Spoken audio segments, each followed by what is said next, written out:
Buttons. So again, this is going to be a quick video. How can we edit the buttons? The button color, the button background color, the button text color, and also what will be the colors where someone goes on the website and hover with his mouse above the button, and kind of we got what would it change for. So this is kind of a very good indication for your users to know that actually this button does something.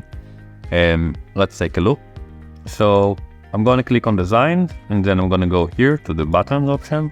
Now I know what you're thinking. If you watched before the videos about widget, you could see me editing a button in the widget. So exactly the same thing. The only difference is once I'm editing things in the design menu, it applies for the full website.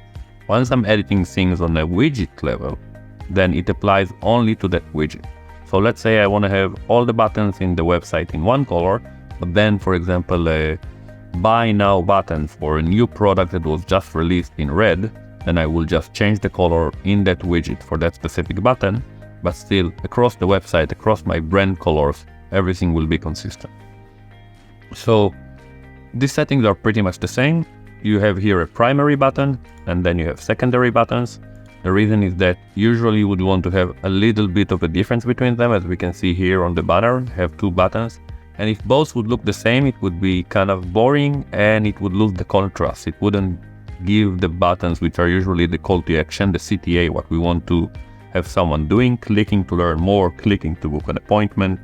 It wouldn't give it the same effect and the same result as different colors and different behaviors of the buttons would do. So primary button is just the button here on the left, and secondary button is the button here on the right. Of course, if you use the hide option to hide any of the buttons, it wouldn't affect them.